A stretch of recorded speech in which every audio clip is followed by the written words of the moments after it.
नमस्कार दोस्तों, welcome to government exam info. देखिए दोस्तों, उत्तराखंड में दो नई वैकेंसीज निकली है। तो आज के वीडियो में हम बात करेंगे इन दो वैकेंसीज़ के बारे में। कौन कौन सी ये वैकेंसीज़ हैं। देखिए आपको बता दूं, ये दो वैकेंसीज निकली हैं ग्रुप सी और ग्रुप डी में। टोटल पोस्ट यहाँ पर 120 से अधिक है। और योग्यता क्या है, आवेदन क्या है और अंतिम तिथि क्या है और एज क्राइटेरिया क्या है, इसमें वो सारी बातें देखेंगे। देखिए पहली जो भर्ती है वो आपकी पीआरटी भर्ती को लेकर है, यानी कि प्राथमिक शिक्षक भर्ती को लेकर अपडेट है। और दूसरी जो वैकेंसी है उसकी बात करेंगे हम अच्छे से डिटेल में। तो चलिए शुरू करते हैं आज का वीडियो। और जो लोग फर्स्ट टाइम इस चैनल पर आ रहे हैं तो चैनल को सब्सक्राइब कर ले और पास में बेल आइकन को भी प्रेस कर ले सभी अपडेट्स पाने के लिए। देखिए इस चैनल पर उत्तराखंड एग्जाम की तैयारियां भी करवाई जाती हैं, जो कि आने वाले 5 जनवरी के बाद से करवाई जाएंगी। तो चलिए शुरू करते हैं आज का वीडियो। देखिए दोस्तों, यहाँ पर जो सबसे पहली अपडेट है वो है आपकी प्रारंभिक शिक्षक भर्ती को लेकर। ठीक है, तो यहाँ पर हम देखते हैं इसमें क्या कहा गया है। बेसिकली इसमें कुछ खास नहीं है। आपका जो इसमें कुछ पॉइंट्स हैं जिसको संशोधित किया गया है, यानी कि उसमें कुछ चेंजेस किए गए हैं। जैसे कि पहला पहला ये है कि 1 जुलाई 2020 को अभ्यर्थी की आयु 21 वर्ष से कम ना हो। यानी कि 1 जुलाई 2020 को जो 21 वर्ष से कम हो गए थे, कम रह गए थे इस डेट पर, वो इसके लिए आवेदन नहीं कर पाएंगे, ये कहा गया। दूसरा, शासनादेश संख्या जो यहाँ पर दिया गया है में निर्धारित ऊपरी आयु सीमा में केवल एक बार के लिए छूट अनुमन्य होने के कारण अभ्यर्थी अधिकतम आयु की गणना 1 जनवरी 2020 के आधार पर की जाएगी। 6 महीने का यहाँ पर छूट दिया जा रहा है, इसी वजह से ये 1 जनवरी 2020 कर दिया गया है। पहले क्या था, 1 जुलाई 2020। इसके अलावा पॉइंट नंबर 2 देखिए, शासनादेश संख्या ये जो दिया गया है दिनांक 17/12/2020 एवं शासनादेश संख्या यहाँ पर जो दिया गया है 207 W 207 और बाकी जो दिया गया है दिनांक 24 दिसंबर 2020 के क्रम में माननीय उच्च न्यायालय नैनीताल द्वारा रीट याचिका संख्या 1546 एवं रीट याचिका संख्या 379 में पारित अंतरिम आदेश के अनुपालन में दिनांक 19 जुलाई 2011 में पूर्व स्नातक में 50% से कम अंकों के साथ बीएड, डीएलएड, बीएलईएड कोर्स में प्रवेश हो चुके अभ्यर्थी को प्रोविजनल रूप से तथा जिन अभ्यर्थियों द्वारा अभी तक आवेदन नहीं किया गया है कि आवेदन पत्र सम्मिलित किए जाने हेतु दिए गए निर्देशों के क्रम में पूर्ण रूप से भरे हुए आवेदन पत्र पंजीकृत स्पीड पोस्ट डाक द्वारा दिनांक 21 जनवरी 2021 तक शाम 5 बजे तक अधो हस्ताक्षरित कार्यालय में स्वीकार किए जाएंगे। कहने का मतलब ये है कि जो आपका ये जो आदेश आया है 1546 और 379, ये जो याचिका संख्या थी उसके द्वारा जो माननीय उच्च न्यायालय द्वारा ये ऑर्डर आया है, इसमें क्या कहा गया कि 29 जुलाई 2011 में पूर्व स्नातक इससे पूर्व, ठीक है आप समझ गए होंगे, इससे पूर्व इससे पहले के जो ग्रेजुएट हैं उनके लिए 50% से कम। इसके बाद वाले जो पूछ रहे थे उनके लिए आई थिंक ये वैलिड नहीं है। तो आपको यहाँ पर बता दूँ, ये जो इससे पूर्व के हैं यहाँ पर साफ साफ कहा गया, इसलिए ये बता रहा हूँ मैं।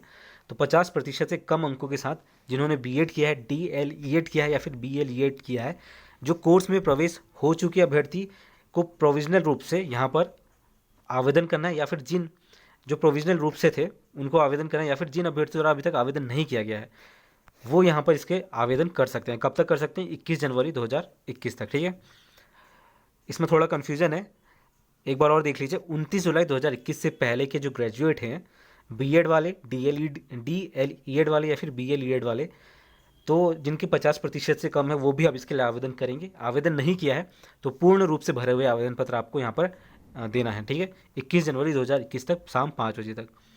किससे करना है, स्पीड पोस्ट और पंजीकृत डाक से, ये आपको मालूम ही होगा। बाकी इसमें कोई चेंजेस नहीं है। आपको 2 ही तरीके से यहाँ पर भेजना है, बाकी इसमें कोई भी चेंजेस नहीं है। ठीक है, ये नोट कर लीजिए 21 जनवरी 2021। और बाकी की जो चीज़ें हैं वो आपने नोटिफिकेशन देखा हो इसका चमोली वाला, तो चमोली की जो नोटिफिकेशन में डिटेल्स थी, इसका जो फॉर्म है अभी थोड़ी देर में मैं टेलीग्राम पर भी दे दूंगा दोबारा से, तो वहाँ पर जाकर आप इसको फिलअप कर सकते हैं। तो आपके ये जो अपडेट है वो आपको समझ में आ गई होगी। आगे बढ़ते हैं, अगली अपडेट देख लेते हैं। तो देखिए दोस्तों, यहाँ पर जो मैं ग्रुप सी और ग्रुप डी वैकेंसीज़ की बात कर रहा था, उसमें जो वैकेंसीज़ है वो दोनों कैटेगरी में निकाली गई है। ग्रुप सी में ज़्यादा निकाली गई है और ग्रुप डी में थोड़ी कम है। ठीक है, योग्यता बता दूं तो यहाँ पर ग्रुप डी वाले जो 10th पास है वो भी चल जाएंगे। आई थिंक 8th पास भी यहाँ पर चल जाएंगे, हालांकि इसमें कोई मेंशन नहीं किया है ग्रुप डी में ऐसा। तो मान के चलिए आप अगर 10th पास है आप, यानी कि आपका हाई स्कूल कंप्लीट है, तो आप इसके लिए आवेदन कर पाएंगे। ऐसा कोई मेंशन नहीं किया गया, यानी कि 8th पास भी यहाँ पर आवेदन कर सकते हैं, इवन उससे कम वाले भी आवेदन कर सकते हैं। बेसिकली आपका जो सिलेक्शन होगा आपकी बायोडाटा के ऊपर होगा, यानी कि आप जो रिज्यूमे देंगे उसमें जो अपनी जानकारी देंगे, आपने क्या क्या कोर्सेज़ किए हैं, according to your post, according to इस पोस्ट के अनुसार। ठीक है, तो यहाँ पर पहले बता दूँ मैं, ये जो पोस्टें हैं वो आउटसोर्सिंग के आधार पर ली जानी है, पहली बात। दूसरा, समूह ग और समूह घ दोनों के आधार पर ली जानी है। सैलरी कितनी दी जाएगी इसका कोई अभी मेंशन नहीं किया गया, क्योंकि जो वेबसाइट है इसकी उस पर कोई भी नोटिफिकेशन नहीं है। हालांकि न्यूज़पेपर में आपको मिल जाएगा, आज के न्यूज़पेपर में आपको मिल जाएगा, तो वहाँ पर आप इसको देख सकते हैं। पहली बात, उत्तराखंड आवास एवं नगर विकास प्राधिकरण, इनकी तरफ से वैकेंसी जारी की गई है ग्रुप सी और ग्रुप डी में।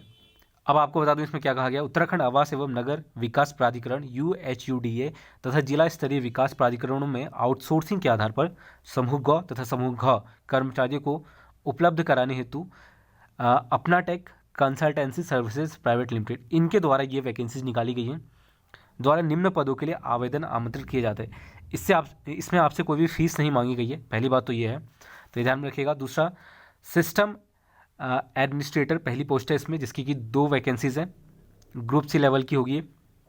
दूसरा, IT एक्सपर्ट प्रोग्रामर, इसमें 6 वैकेंसीज़ हैं।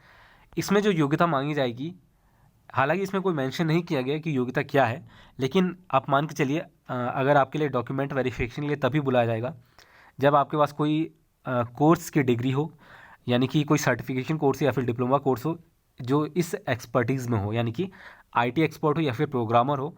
यानी कि अगर आपने IT में कोई कोर्स किया है तो यह उनको यहाँ पर बेनिफिट मिलेगा। प्रोग्रामिंग में कोई कोर्स किया है तो वो यहाँ पर वहाँ पर इनको बेनिफिट मिलेगा। मान लीजिए किसी ने BSc में कंप्यूटर साइंस से किया था, या किसी ने BE करा है या फिर BTech करा है, तो इस तरह की कैटेगरी वाले जो आवेदन करने वाले होंगे, उनको यहाँ पर ये जो 6 पोस्ट हैं उनमें बेनिफिट मिलेगा। इसके अलावा डाटा एंट्री ऑपरेटर की बात करें तो इसमें कोई मेंशन नहीं है, इसमें भी आप आवेदन कर सकते हैं।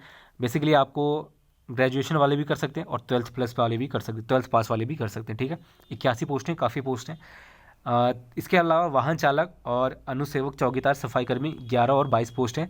इसके लिए ग्रुप डी के अंतर्गत जो भी क्राइटेरिया होती है उसके हिसाब से आप कर सकते हैं, यानी कि 10th पास वाले यहाँ पर कर सकते हैं आवेदन। ठीक है, अब इसमें आवेदन कैसे करना है, यानी कि आपको जो आपका बायोडाटा है वो कैसे सबमिट करना है, तो मैं बता दूँ।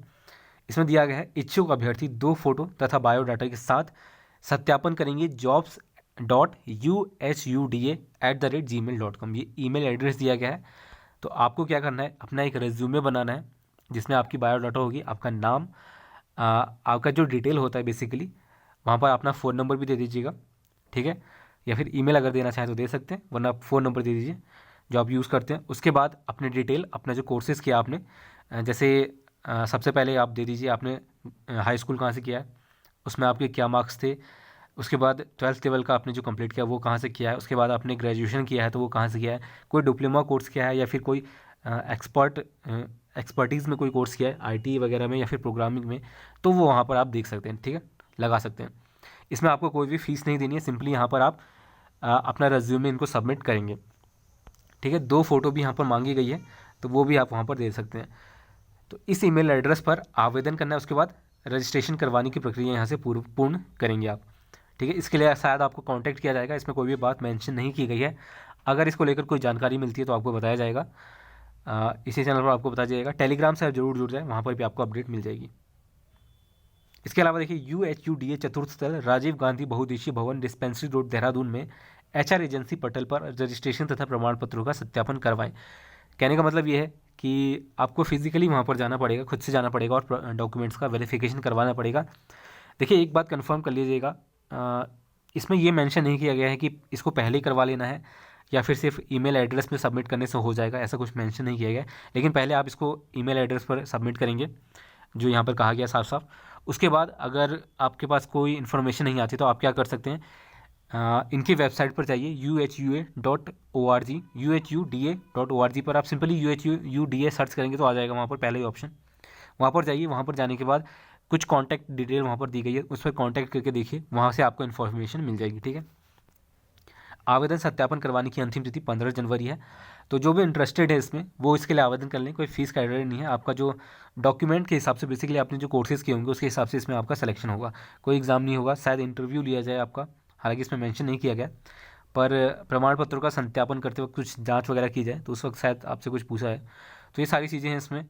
तो अब आपको यहाँ पर कोई डाउट नहीं होना चाहिए और मैंने सारी चीज़ में क्लियर कर दी है। फिर भी अगर कुछ डाउट है तो कमेंट करके बता सकते हैं। सैलरी रही बात सैलरी की, तो सैलरी देखिए इसमें प्राइवेट लिमिटेड है तो उसी के हिसाब से दी जाएगी। ग्रुप सी वालों को थोड़ी ज़्यादा जाएगी, ग्रुप डी वालों की कम होगी। मेंशन नहीं किया गया यहाँ पर ऐसी कोई चीज़ें, सिंपली ये नोटिस निकाल दिया गया यहाँ पर, तो इसी के अनुसार मैं आपको बता रहा हूँ। बाकी इसमें आपको कोई डाउट है आपको तो इनका जो कॉन्टैक्ट है उन पर ज़रूर कॉन्टैक्ट कर सकते हैं आप, और कमेंट करके भी पूछ सकते हैं, तो उसका सॉल्यूशन अगर मेरे पास होगा तो मैं आपको ज़रूर बताऊंगा। तो बस दोस्तों ये थी 2 इंपॉर्टेंट अपडेट और इसमें मैंने आपको सारी चीज़ें बता दी हैं। और इसी तरह के सभी अपडेट्स अगर आप प्राप्त करना चाहते हैं तो चैनल को सब्सक्राइब करके रखें और पास में बेल आइकन को प्रेस कर लें ताकि सभी अपडेट्स की नोटिफिकेशन आपके पास पहुंच जाए। तब तक के लिए धन्यवाद।